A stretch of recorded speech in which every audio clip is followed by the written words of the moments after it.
Oh, hello. Welcome once again to Stuff and Things, where I like to talk about stuff and occasionally even things. I'm your good friend Bradley, and today is a very pleasant Sunday Stuff and Things. And on this pleasant Sunday Stuff and Things, we have many stuff and things to talk about, including upcoming videos, things that you can look forward to on Stuff and Things and Stuff and Things Plays.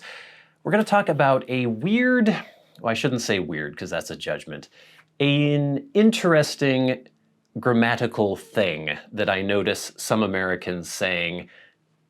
Kind of bothers me, but I know it shouldn't, but we'll get into that.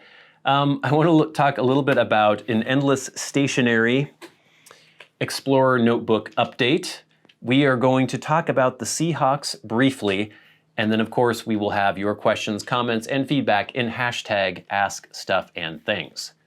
So let's get into it. Okay, upcoming videos. That's kind of the reason why I am here in my apartment, and you will see guitars near me because I'm doing a video comparing my Gibson Les Paul Special, lovely guitar, with my baby. Years spent saving for this, and about a year spent waiting for this, my Fender Custom Shop, a reissue of a 1960 Fender Telecaster. It's not really a fair comparison because this guitar is way more expensive than the Gibson, and the Gibson's not cheap either, I guess, but I wanted to compare the two because a lot of people have sort of ideas about quality control for both companies and how they stack up to each other. And I think it's interesting to compare a Fender Custom Shop, which is top of the line, with kind of a standard Gibson and see how close they actually are to each other. So I did that video. That will be posting this Wednesday. Next, we are going to have, if you haven't watched the review of Esoterica Tilbury, you should do that. But soon, we will be delving into Esoterica Peacehaven. Yet another blend from our good friend Zach and that amazing care package that he sent. So this will be the next Esoterica blend we do. I'll do a first impressions video of this the week after next, the week after the guitar video, and then we'll have we will have a full review after that. So Esoterica Peacehaven coming up. And then of course, Elden Ring every Monday, Wednesday, and Saturday. Please look forward to it. All right, so it's time for me to sound like a jerk. And typically, when there are, I guess, regional dialects or ways of speaking, I don't typically get annoyed by those things because I understand English is a living language. Whatever people want to say, they should be able to say. But there's a weird thing that I hear very rarely here, where I'm from in the Pacific Northwest, but it seems to be getting more common online. And I was trying to figure out where it was from and, you know, the derivation of it. And it's this. I was watching a video from a YouTuber I like named Trogley. He does guitar videos. He's kind of a dealer. He goes and searches out guitars and puts them on his channel and talks about them. And at one point he said that he was talking about a guitar and how, I can't remember what it was exactly. I think there was something about the bridge on the guitar, and he said, "This bridge needs fixed." Needs fixed. Now I've heard this before, and it always strikes my ear as very weird. It kind of makes me cringe when I hear it. I don't know why exactly. I do know why, because it doesn't seem grammatically correct, but there are plenty of things, plenty of expressions people use that don't strike me that way, even though they're not technically grammatically correct. But for some reason, needs fixed, or the grass needs cut, or the car needs washed, I find so weird, and I don't know. I tried to look up where it came from. There's some information online that says, oh, you know, this is something that Scottish people say. But then as I look into that more, I see plenty of Scottish people saying, we don't say this. I don't know why you're saying that Scottish people say this. Some people say that Irish people say this, but then other Irish people say, no, that's not common in Ireland either. It seems to be most common in the US in sort of maybe Eastern Ohio into like Pennsylvania, into Pittsburgh and places like that, but it seems to be spreading. And I find it really weird. And I'm just curious, again, I'm not the kind of person typically to be really pedantic about language. I know some of you think I am, but I'm not really. I just don't understand where it comes from, why it exists, and why it's getting more popular. So I'd be very curious to hear from you in the comments where you're from and whether or not this phrase is something that you hear commonly. You don't hear it at all in the Pacific Northwest. Like I don't think I've ever heard anyone say it, but I have heard people from other places say it. My fiance, who grew up in Ohio and North Carolina, says she heard it quite a bit in those places, and she even says it sometimes. So needs fixed. The floor needs washed. The bread needs cooked. Like it's really awkward sounding to me, and it doesn't seem as though it's helping in any way. Like just saying needs to be washed. I don't know why cutting out the to be makes it any easier. I mean, I guess it is technically shorter, but it just sounds awkward to me and weird, and I don't know. I just thought I'd bring that up. How common is it where you are from? Is there something to the fact that some people say that it's a Scottish thing, some people say that's an Irish thing? I know we have people in Scotland and Ireland who watch this, other people in the UK. How common is it where you are, and where are you? Let me know in the comments below. Alrighty, we have an update for the Endless Stationery Explorer Journal. In the review, or actually in the initial box opening, I thought this was A5, which it isn't at all. I don't know why I thought that, but I thought it was A5 size, so I was like, oh, you can put in A5 inserts, makes it really easy. Then I discovered, no, of course this is an A5, it's much smaller, and I was lamenting the fact in the full review that I couldn't get just, I couldn't simply buy inserts that were third-party to put in this. But somebody, Hallie's Ledger and Lace, commented on the review and said that she thought B6 inserts would work. And so I ordered some. These are Clyde Notes, K-L-E-I-D. I got these from Jet Pens. Let me show you that. That's gonna show up maybe, kind of, on camera. They look like they're Japanese. But anyway, they're from Jet Pens and they fit perfectly. You can see there's one of those in the Endless Stationery Explorer notebook now.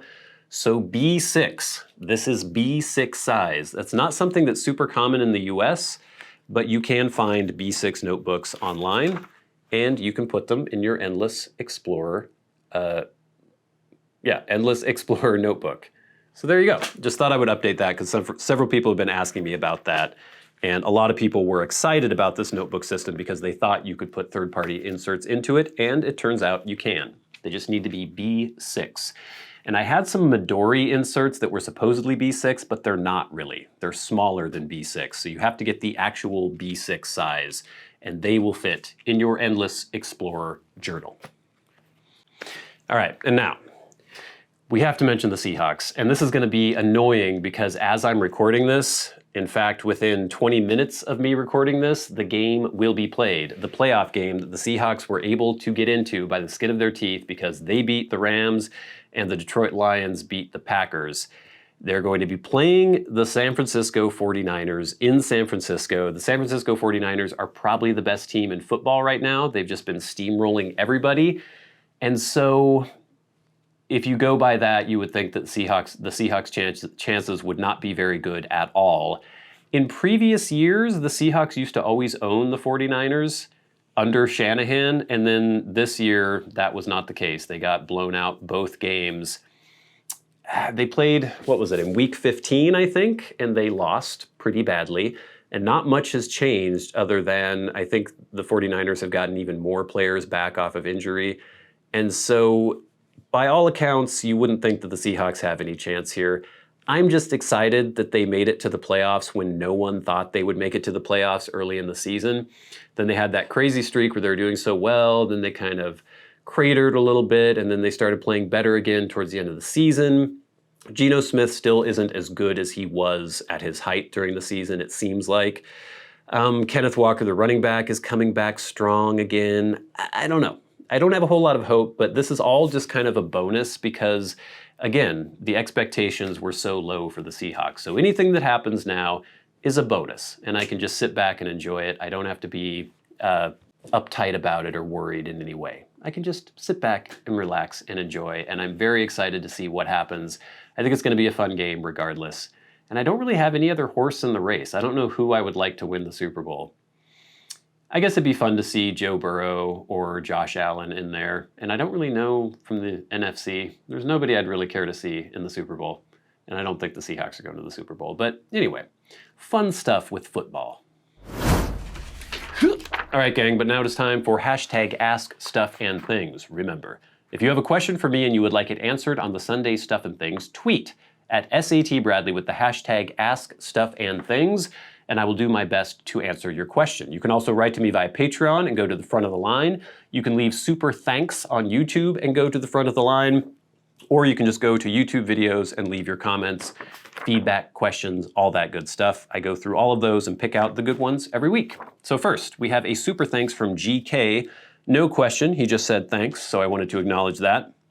And then a question via YouTube from Uranium Rock.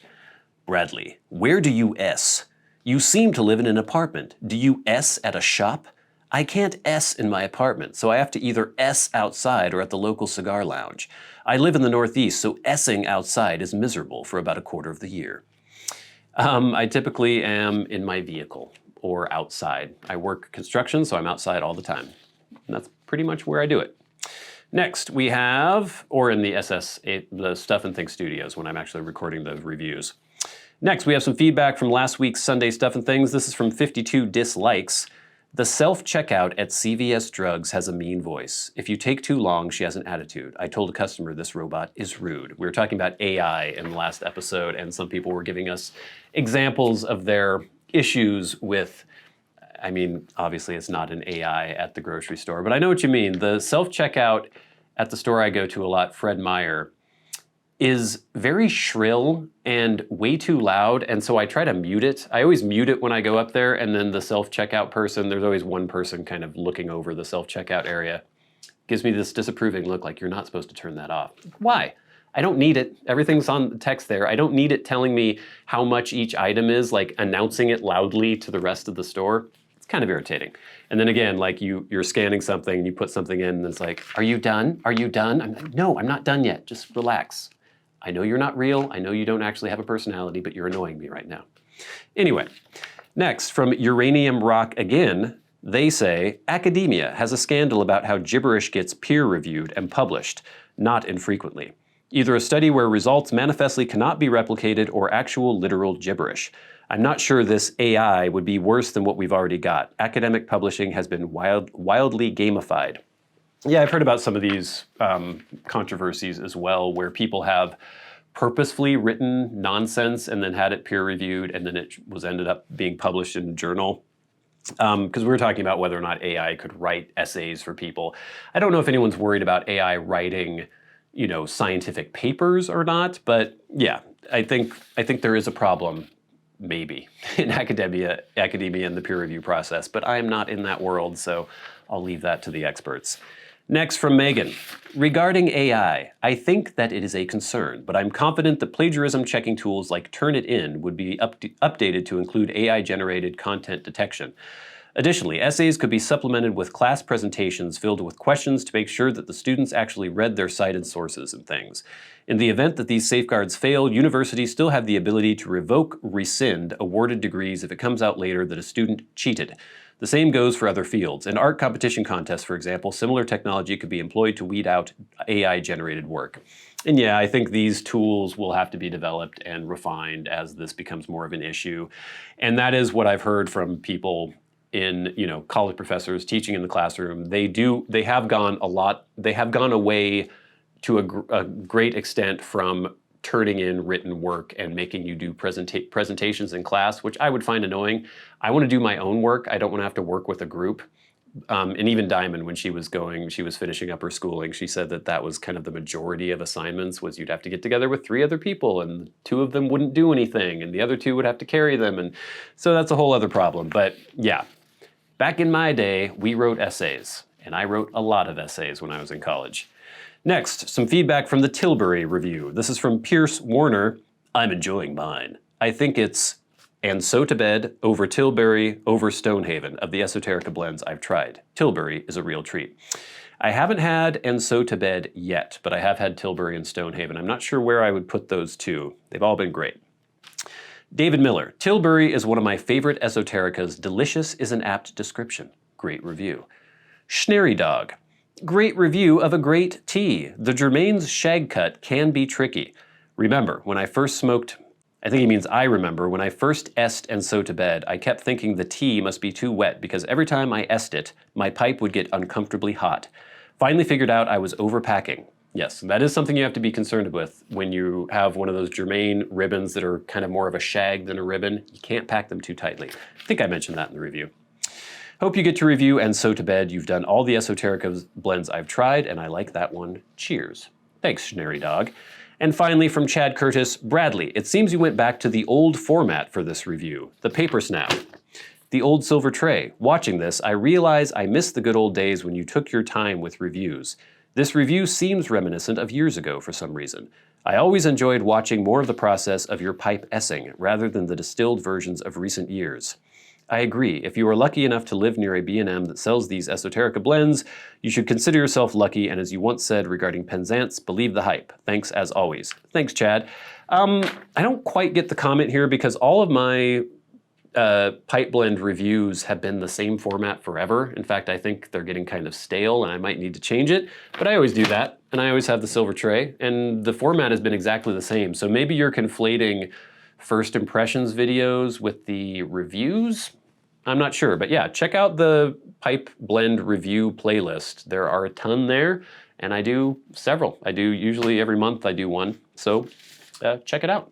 But now, gang, it is time for the very best part of the show, and that is where we thank our Patreon supporters. Remember, if you would like to support the channels on Patreon, there is a link in the description box below, and it is much appreciated. It helps pay for the fancy camera that is filming this video, the lights that are shining upon me, products for review like these notebook inserts that I just bought so I could show you on the channel. And you could also hit that super thanks button, which is under this video if you would like to donate directly. But every week we like to shout out those who support the channels at $25 or more a month. People like Kirk Crompton, Glenn, Jason Buckner, Gloria Phillips, MDoftheNorth, David Gaudreau, Nick Papageorgio, John Tice, and Finn O'Hagan. And of course, the Maniacs, the crazy people who support the channels at $100 a month. People like Bob Magee and Ashes of the Phoenix. Thank you so much. And we can never forget our dearly departed friend, Hall of Fame member, Peter Straub. Gang, thank you so much for watching this. Please stay tuned for the video about my Gibson original Les Paul Special and my Fender Custom Shop 1960 Telecaster. That will be this Wednesday. The Wednesday after that, we will have first impressions of Esoterica Peacehaven. Every Monday, Wednesday, and Saturday, Elden Ring on Stuff and Things Plays. Lots of good stuff. Lots of good stuff coming up. Please subscribe if you haven't already. Hit the like button, do the notification thingy, all that good stuff. But until next time, until we meet again, I've been your good friend Bradley. You've been the audience. This has been Stuff and Things on a very pleasant Sunday Stuff and Things. I'll see you later. Go Hawks. Gotta watch some football.